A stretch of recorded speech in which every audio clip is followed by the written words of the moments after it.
Hello everyone and welcome back to my channel. If you are new here, my name is Ciara. I'm a third year PhD student in computer science in Dublin, Ireland. And on this channel, I like to share all things related to doing a PhD, but specifically sort of productivity and lifestyle content around sort of academic lifestyle. I'm really happy to be sharing a few routines at the moment because I'm in the middle of Vlogmas, so I'm doing a different video every day for the month of December up to Christmas. So do be sure to subscribe if you want to see more content like this. Recently, I've done a good few videos around sort of monthly planning, monthly goals, weekly planning, my Sunday routine, and just yesterday posted my morning routine, and glad to see that that video has been going down well. Today I'm going to be sharing with you my evening routine, and this has a specific focus on sort of mental well-being and physical well-being because it's definitely something that I'm trying to work on this month. It's something I've not been prioritizing in the past year, I would say. I am going to be sharing like all of the things that I'm planning on doing as part of my evening routine. This is something pretty new for me. I typically don't enjoy evenings in general. I find them just not to be useful because they're not really a time to work. Oftentimes I'll end up filling them with extra work just because I don't really ever feel like I can get the most out of them or like a certain amount of enjoyment unless I have plans. And in the winter it's dark. We're meant to be doing less things at the moment just with everything going on. So it's just not really the best time. So I'm really trying to make the most of the evenings and have them be something where I can really relax and rest and rejuvenate myself for the next day. So all of the things that I'm going to be doing, I'm hoping will have a good impact on how I'm feeling and my mood. So I am going to be tracking all of this, tracking whether I've done the things that I've said I'm going to do each evening and my mood each day, just to see is there any sort of correlation between these. Not to imply that is causation. But I'll probably be doing like a weekly review video. I don't know if I'll do it this week because I'm still sort of figuring out the tracking process, possibly next week, where I'm just reviewing my week and seeing am I sticking to my goals and could I be doing more and what's going on with all of that. So do be sure to stick around for that video. But for now, let's just get into this evening routine because I've been talking for ages. Just in case you're wondering, last thing, I'm in my family home at the moment because I'm minding Lola this week for a couple of days. So that's why I'm back to my gorgeous pink background instead of in my new house. But just in case you're wondering, you're probably not wondering, but you know. As always, if you like this type of video, be sure to give it a thumbs up and comment down below. That helps me know that you like this type of content and that I should make more of it. The first thing is to start this off well as an evening routine. Lighting is really important. So I don't like to have any harsh lighting in the evening time. I'll usually put my phone onto the nighttime mode. I'll put my laptop, if I'm using it at all, which I shouldn't be, onto nighttime mode. I have it all set up automatically so that it automatically does this. I'll also put my phone on do not disturb so that I don't have the flashing light coming at me and telling me to use my phone and go onto Instagram. So I'll put that on do not disturb so that I don't have those notifications come through. I usually just use like lamp lighting around the house, and I'll often be in my bedroom in the evening time, and I will use this lamp that I have that I can't remember the name of it, but I'll put it up here, that does this really nice like gradual like on and off in terms of lighting.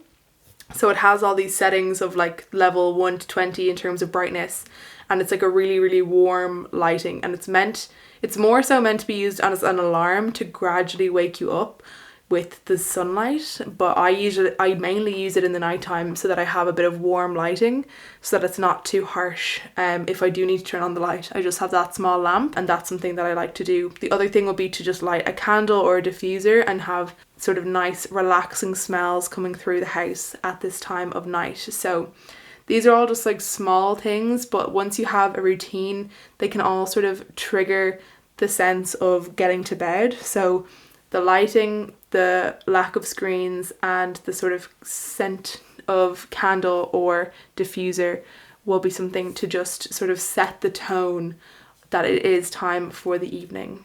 The first thing that I'm doing as part of this evening routine is a 10-minute tidy.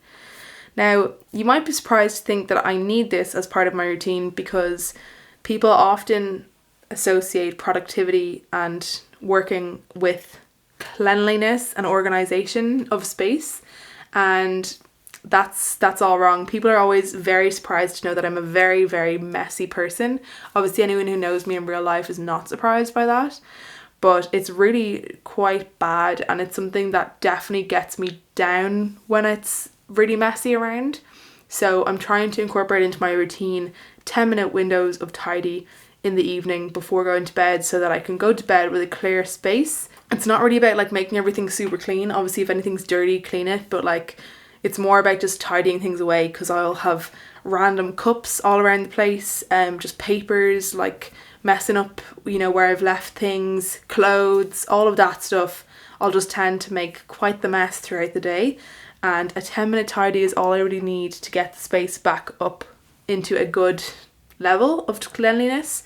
And I don't do it though, so this is something I'm adding into my routine so that I will do it and just not let stuff build up, because once it builds up then you just get to this point where it's a complete mess and you don't want to go into that room, and then because you don't want to go into that room you don't want to do work, and then it's a vicious cycle. The next thing that I do is 30 minutes of reading fiction, and this is one of the things that I have on my goals at the moment, is to get back into reading fiction, mainly because like one of my big hobbies is literature and theatre, and I just have not been making the time for it. So I really want to start reading more poetry, plays and books. Each day I'm going to pick out either a book or a play or a poet. If it's a poet I can just read some of their works, or if it's a type of poetry then I can just read several of those. But I need to actually make sort of a to be read dashboard on Notion. I'm going to get into BookTube and just see what everybody's doing there. I wonder if there's like a poetry tube. If there isn't, there really should be. But that's something that I'm just doing a bit loosely at the moment. I want to do it in a more organized way, because there's like things on my mind of like certain poets I'd like to look into more and just haven't, plays that I meant to read and haven't, and books, like there's just so many books I could have read, and if there's one area of literature I'd be worse at, it's books. And I think I just want to get into more reading current like Irish writers. More so what I'm interested in the novels is finding really good performance pieces for the speech and drama class that are prose, or things that could be adapted into plays. So I love reading short stories in particular, because they're always really interesting to adapt into plays with the groups or films. While I'm reading, I like to have a cup of green tea or some sort of herbal tea. Again, at the moment, because I'm in my family home, we just have green tea here, but at home I have sort of nighttime specific teas, which are really nice. And again, it's sort of just a habit forming thing where when you're doing the same thing every evening, you'll just start to build a routine with it. So I have this like honey nighttime tea that my friend Callan got for me. Thanks, Callan. And they're just really good for getting you in that nighttime zone. After I'm finished with that, I like to move on to doing a short reflection, and usually from reading there will be things that might have brought up. So I usually like to have my iPad like on hand when I'm reading for notes if I do have any, or just thoughts, and then usually that'll lead to some sort of reflection. So I do like to do those sort of back to back. So just if you've watched the morning routine, you'll understand why I've changed my mind about like mindfulness, meditation and journaling. So please don't come at me in the comments. Go and watch that video and you'll understand maybe. But so I do a little bit more of the reflection and journaling in the evening, just to get out anything that's happened in the day, just reflect on what's happened that day. And I don't really do as long a one as I do in the morning. It's usually just a couple of minutes. And I also try and write in a little congrats message to myself for anything that went well that day. So for example, if I have been keeping up with my habits, I'll write myself a little congratulations for doing that. This is something that I used to do as part of my mental health bullet journal setup spreads. I don't know if anybody has seen that video. It's actually doing really well now, and I feel really bad because I'm not using those spreads anymore, even though I really need them. So my plan is to go back and watch that video and make a whole mental health like bullet journal spread, but in Notion, like a whole dashboard, to be doing those things again, because I found that when I was doing them they're really helpful, and then I just stopped and now here we are. After that, what I do is sort of 10 minutes of self-care. So I'll do skincare, which I have not been doing, and if you can see my skin right now is Like, so I actually do have a few spots, which is not normal for me because I actually am very lucky to have decent skin. The only thing is like up here is really dry at the moment. My lips are like about to fall off, and I just haven't been doing any of the self-care stuff that I've meant to be doing. That's what I have now added into my schedule because then I have to do it. So teeth, obviously I do that anyways, but like just to make sure I'm doing all of my proper dental care, because I do have like fitted retainers, and so sometimes I'm just lazy and I just brush my teeth.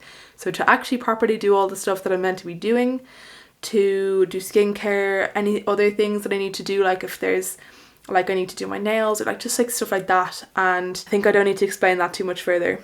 The last thing that I do is about 30 minutes of yoga or stretching, and that again is something that I'm incorporating into my routine because my posture and my flexibility right now are absolutely atrocious, like really, really bad. Can't touch my toes right now.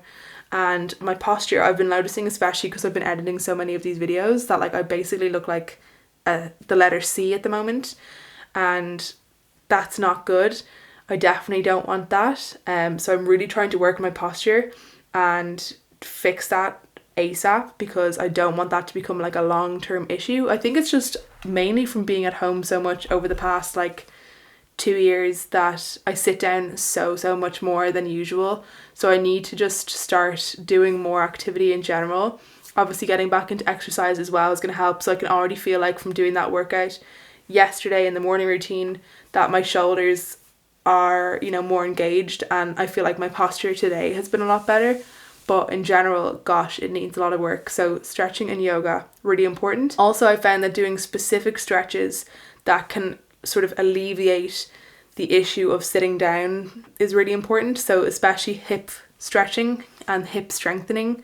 And because my boyfriend is a personal trainer, he has given me specific exercises to do to strengthen my hips and work on hip flexibility. And to be fair, like he gave these to me like 4 months ago and I'm only really doing them now. So if you're watching this one, I'm sorry, but I'm there now. Anyways, so it's really important for me. The reason I like to do this last is I find that the Shavasana at the end has basically sent me to sleep. And finally, as a last point, when I go to bed, what I like to do is listen to a calm sleep story. So that sort of brings back in a bit more fiction, but also not really, because they're typically stories that you know from childhood. So Calm is an app that does sort of mindfulness and relaxation. Not sponsored, but would love to be sponsored at Calm. Help me out here. Like I have a membership, like an annual membership. I think it's like 60 euro or something. And they do like relaxation, all of that, but I mainly use it for sleep stories. And I find they just send me literally to sleep. There's this one called Jupiter and His Mighty Company, and I swear when I hear the first couple of words of that story, it's like hypnosis. I just can't really explain it. It's like, Jupiter and his mighty company. There was a man called Jupiter, and he was very, very mighty. And it's just gone. See you later. It takes a bit of getting used to, but like after some practice, your brain starts to just switch off. I try to use my phone and my laptop and stuff as little as possible during the nighttime because it just helps you get to bed more easily if you are away from your screens. So would definitely recommend that. But yes, that is it for this evening routine. It's definitely sort of a self-care evening routine, focusing on mental, physical well-being, all of that good stuff.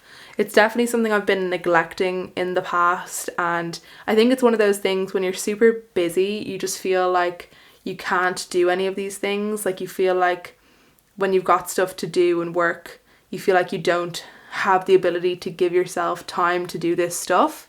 But then it always is the stuff you need to do to actually be able to get the stuff done, if that makes sense. Like you will work much better when you do the self-care, even though you feel like you don't deserve the self-care because you haven't been doing the work, but you haven't been doing the work because you haven't been doing the self-care.